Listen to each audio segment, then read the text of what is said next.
Really, in computer science, everything comes down to it's a list of values or it's a dictionary of key value pairs. Everything else is built on top of that.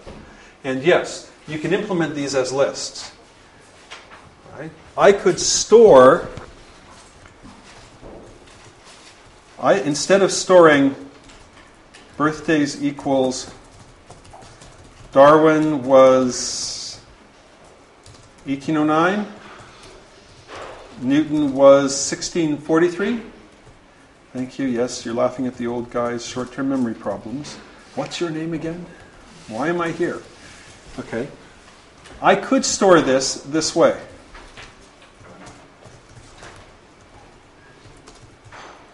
Darwin, 1809. Newton, 1643. Turing, 1912. That's a list of pairs where each pair is itself a list. It's a 2D array, sort of. Okay? It would work. But now, if I want to find out whether Hawking is in this structure, I have to search through the whole thing. I have to write a loop and say, for each element, is the first half of the element the name Hawking? If so, good. If not, keep looking. Right? That's going to take time.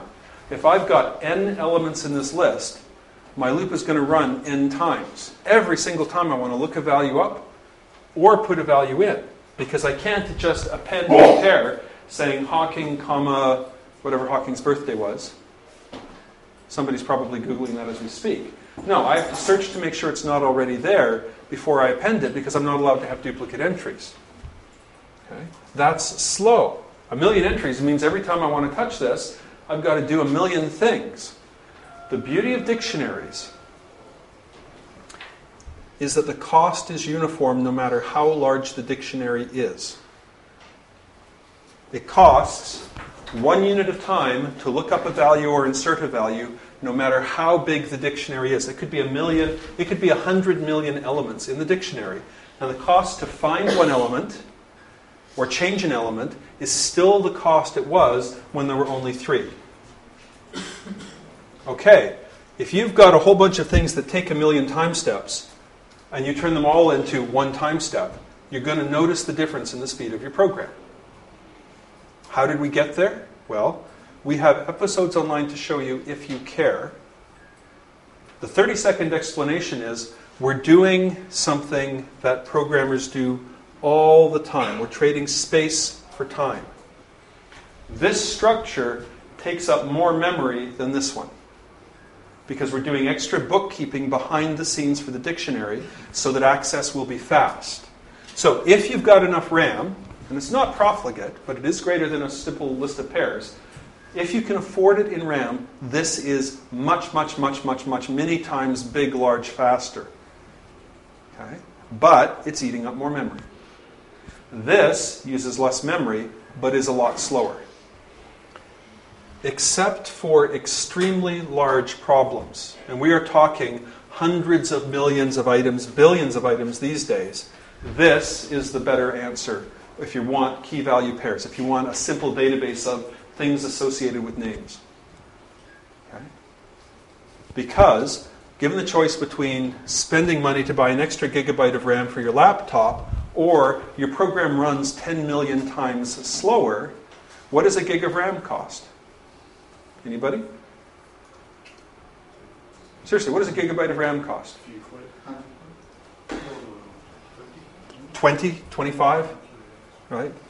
25, I mean, I would expect to pay 25 bucks Canadian for a gigabyte of RAM.